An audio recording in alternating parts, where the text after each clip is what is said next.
This is 7 National News, and in our top story, President His Highness Sheikh Khalifa bin Zayed Al Nahyan has sent congratulatory cables to the Ghanaian President John Evans Atta Mills and the Bulgarian President Rosen Plevneliev on the national days of their countries.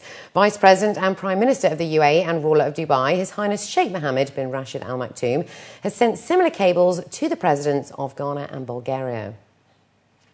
The Vice President and Prime Minister of the UAE and ruler of Dubai, His Highness Sheikh Mohammed bin Rashid Al Maktoum, has offered his condolences on the death of Hamad bin Mosley Al Ababi. Sheikh Mohammed, accompanied by His Highness Sheikh Hamdan bin Mohammed bin Rashid Al Maktoum, the Crown Prince of Dubai, visited the bereaved family's residence in Al Fakr City on the Dubai Al Ain Road and offered their sincere condolences and solace to the sons of the deceased, his brothers and relatives. The grief-stricken family thanked Sheikh Mohammed and Sheikh Hamdan for their condolences. The Al Ain City Municipality Building and Construction Sector EHS Department has launched an advertising campaign with the theme of building responsibly in order to promote environmental health and safety across the Emirate of Abu Dhabi. Dr. Salim Khalfan Al-Kabi, the director of the Public Health Division in Al Ain City Municipality, said for the last 2 years the EHS Department has been working to raise EHS standards in the building and construction sector.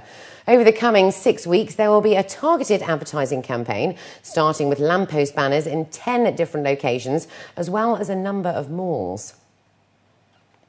With less than 2 months to go, the World Congress of Cardiology will take place in the Middle East for the first time. Scheduled to kick off on the 18th of April, representatives from the World Heart Federation are expecting over 10,000 delegates to meet in Dubai. Heart failure, as well as heart disease, is the leading cause of death in the world. And Professor Sidney Smith states that more than 18 million people die every year from the disease. However, he believes that this figure can be reduced. 1 out of every 3 deaths in the world is heart disease or stroke. And 80% of those deaths occur in low and middle income countries.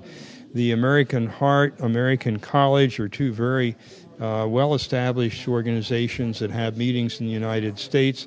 The European Society is excellent, has meetings in Europe, but the World Heart Federation tries to take on the 80% of the world that's not necessarily where these meetings aren't held and have a major meeting. The World Heart Federation conducted a study which revealed that heart diseases are more prevalent in the low and in middle-income families in developing countries such as China, India and parts of Africa, where women are more likely to die from a cardiac condition than from breast cancer. The United Nations have urged international health authorities to introduce more advocacy programs that include a tobacco-free working environment and exposure to second-hand smoke for children, as well as non-smokers within the household.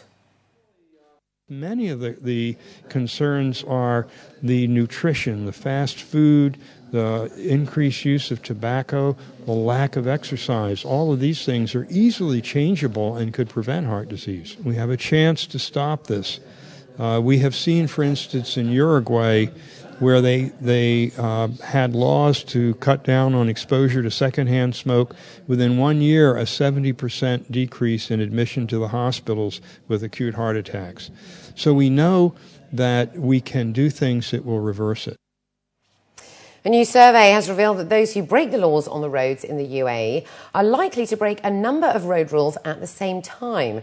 According to a local paper, Dr. Yasser Hawass, the lead researcher and a civil engineer and professor of transport and traffic engineering at UAE University, stated that multiple violations at the same time are a serious threat to society. The report showed that the most common offences were exceeding the speed limit at 36.8%, using mobile phones whilst driving at 43.3%, not wearing a seatbelt at 32.5%, and not giving priority to pedestrians at 40.1%. 21% say they frequently used their mobile phone and broke the speed limit, and 19.4% of drivers who used their mobile phones while driving were also more likely to leave insufficient distance from other vehicles.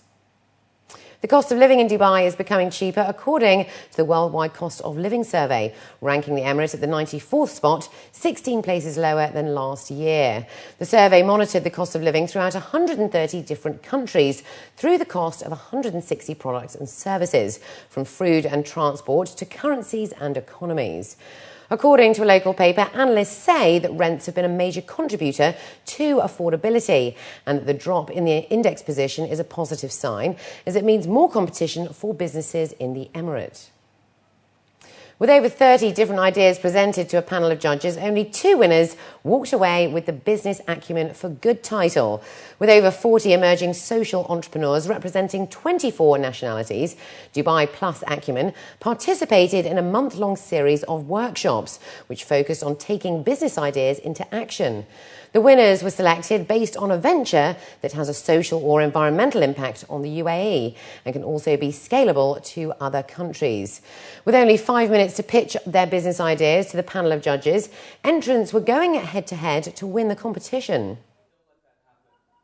The thing about it is, like, when we sit at home, we all have great ideas. The question is, how do you take your idea and actually move it to an action plan and commit your time and effort, especially when a lot of these people have full-time jobs and families. So what will take you to the next level? So that's what this business case competition was really about. And that's what we're focusing on, is taking people who have an idea but not sure how to proceed. And actually, after this competition, we'll continue to guide people along the way so it becomes a business. The winners were announced yesterday as both teams presented a new concept that will have a positive impact across the country.